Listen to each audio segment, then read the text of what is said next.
सर्वेभ्यो नमः। देववाणी संस्कृतम YouTube channel में आप सभी संस्कृत प्रेमियों का हार्दिक अभिनंदन है। मित्रों, एक छोटी सी सूचना देने के लिए उपस्थित हुआ हूं। आशा है सभी संस्कृत प्रेमी जनों के लिए यह सूचना लाभदायक होगी और आपसे ये भी निवेदन करेंगे कि इस सूचना को आप अपने संस्कृत के मित्रों तक शेयर करके अवश्य पहुंचाएं और अध्यापक वर्ग हैं उन तक भी पहुंचाएं। एक संस्कृत पाणिनि व्याकरण के अंदर एक ग्रंथ पढ़ाया जाता है पारिभाषिक। आप यहां पर नाम देख रहे होंगे, ये पारिभाषिक है। अनेक लोग इसका नाम तक भी नहीं जानते होंगे वैसे, परंतु बहुत सारे लोग जानते भी होंगे। पारिभाषिक इसलिए बोलते हैं क्योंकि व्याकरण में परिभाषाएं हैं, कुछ परिभाषाएं हैं। उन परिभाषाओं की इस पुस्तक में व्याख्या की गई है। उन परिभाषाओं को व्याख्या के द्वारा उदाहरणों में, सिद्धियों में घटा करके दिखाया गया है। ठीक है, ये बहुत ही महत्वपूर्ण कक्षा है। मुख्य रूप से ये कक्षा उनको समझ में आएगी जिन्होंने प्रथम स्तर का व्याकरण पढ़ लिया है। जैसे जिन्होंने लघु सिद्धांत कौमुदी एक बार पढ़ ली, अथवा हमने जो अष्टाध्यायी भाष्य प्रथमावृत्ति जो प्राचीन व्याकरण है उसको पढ़ा दिया, उसको यदि आपने पढ़ लिया है, ठीक, या आपने सिद्धांत कौमुदी पढ़ लिए हैं या मध्य सिद्धांत कौमुदी आपने पढ़ ली है, अर्थात व्याकरण की आपको बेसिक जानकारियां हैं, तो आपको ये जो कक्षा है लाभदायक सिद्ध होगी। ठीक है, तो आपको इसका लाभ मिलेगा। तो जो भी हमारे संस्कृत के प्रेमी पाठक गण जिज्ञासु इस कक्षा में सम्मिलित होना चाहते हैं, जो भी हमारे इस चैनल पर व्याकरण पढ़ रहे हैं, उन सभी से निवेदन करूंगा कि वो सभी इस कक्षा में सम्मिलित होकर के इसको समझें। ठीक है, नमूने के तौर पर मैं आपको यहाँ पर कुछ अभी बता देता हूं कि इसमें क्या होगा, क्या चीज है इसमें। ठीक है, ये पारिभाषिक है। यदि आप व्याकरण की थोड़ी जानकारी रखते हैं तो इसमें जब हम अष्टाध्यायी के सूत्रों का प्रयोग करते हैं तो उसमें अपवाद, अंतरंग, नित्य, पर, पूर्व आदि की कुछ चर्चा आती है।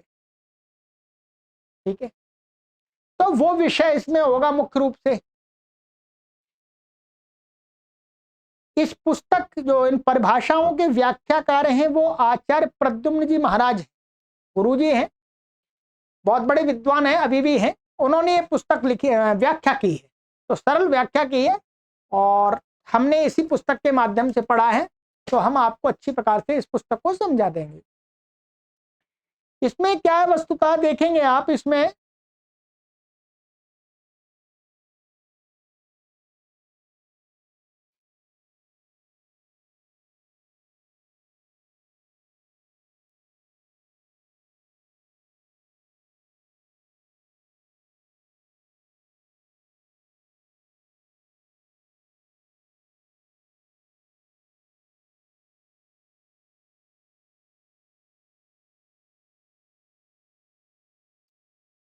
ये परिभाषाएं हैं, ध्यान रखेंगे क्या है ये परिभाषाएं हैं।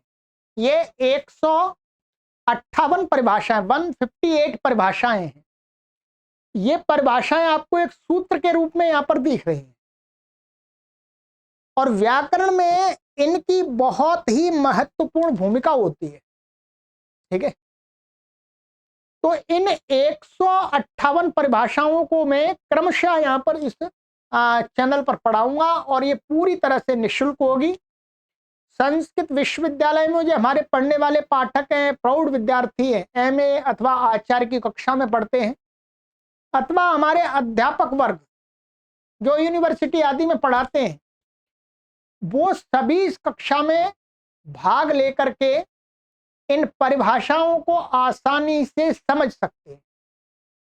ठीक है, तो ये सूचना है।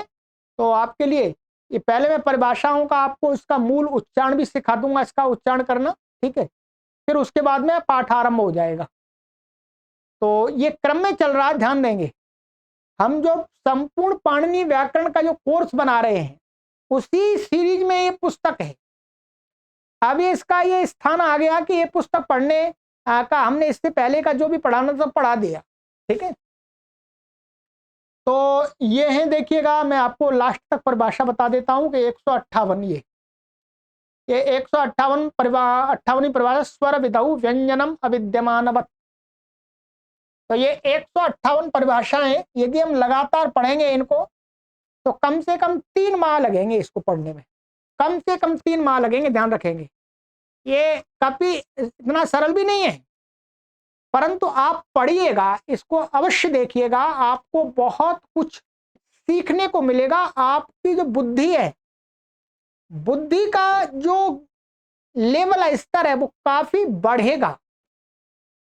आपकी जो विचार शक्ति है वो काफी स्ट्रांग हो जाएगी, बहुत मजबूत, माने बहुत जो सूक्ष्म से सूक्ष्म विषय को शीघ्रता से ग्रहण करने वाली हो जाएगी। ठीक है, जो कि बुद्धि को हम जितना प्रयोग करेंगे उतनी सूक्ष्म बनती है। बुद्धि बिना प्रयोग किए हुए बुद्धि क्या है, मोटी बुद्धि हो जाती है। ये बुद्धि क्या है, बादाम से, किशमिश से, काजू से, घी से नहीं बढ़ती है। वास्तव में ये बुद्धि बढ़ती है बौद्धिक परिश्रम करने से, बौद्धिक व्यायाम करने से बुद्धि सूक्ष्म होती है, कुशाग्र होती है, पैनी होती है, जो कठिन से कठिन विषय को समझने में समर्थ हो पाती है।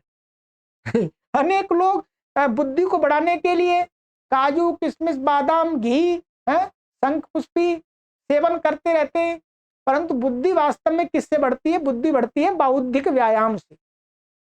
अब हम काजू, किशमिश, घी नहीं खाते हैं परंतु बौद्धिक व्यायाम करते हैं, तो इसलिए हमारी थोड़ी बुद्धि तो बढ़ी हुई है, बहुत बड़ी तो नहीं है, परंतु सामान्य लोगों से थोड़ी काफी अच्छी स्तर की बुद्धि है हमारी।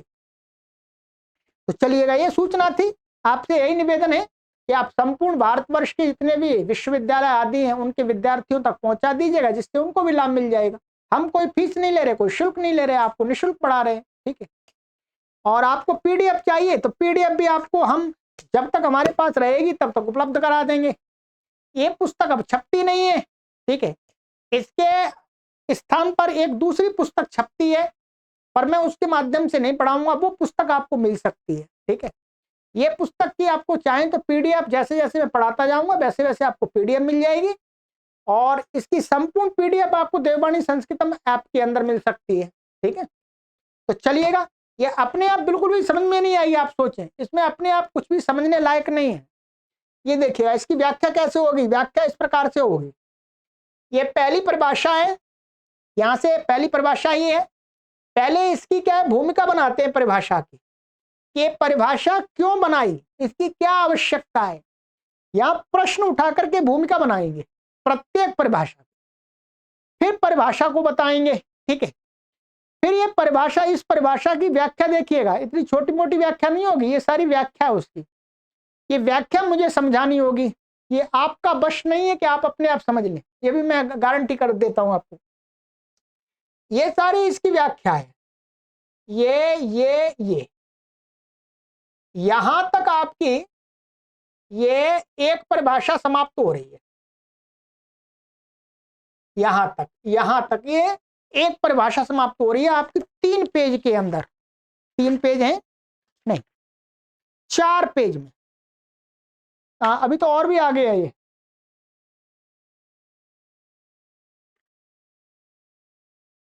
हाँ, यहां तक ही थी, 4 पेज में ये परिभाषा यहां पर तक समाप्त हो रही है। ये नंबर 1 आ गया ना ये, ठीक है, यहां तक। तो ये आपको समझना है, समझाऊंगा मैं, ठीक है। इनमें सूत्रों को घटा घटा करके ये सारे सूत्र, तो आनंद आएगा हमारे पाठकों जिन्होंने अष्टाध्यायी भाष्य पढ़ लिया है, उनको बहुत आनंद आएगा। उनको अवश्य पढ़ना है एक बार, 3 महीने इसमें लगाने ही है। मुझे भी झुकना पड़ेगा इसमें, अर्थात अपने आप को पूरा इसमें लगाना पड़ेगा। मेरा बौद्धिक इसमें परिश्रम आपसे कई गुना होगा, ठीक है। चलिएगा, कोशिश करते हैं, पढ़िएगा, आगे बढ़िएगा। फिर इसके बाद और कोर्स चलाते हैं, निरंतर चलता ही रहेगा। ये हमारा लगभग व्याकरण का कोर्स है वो 7 से 8 वर्ष का है। 7 से 8 वर्ष में आप पूरे अच्छे एक वैयाकरण बन सकते हैं अपने घर पर बैठे बैठे। सर्वेभ्यो नमः।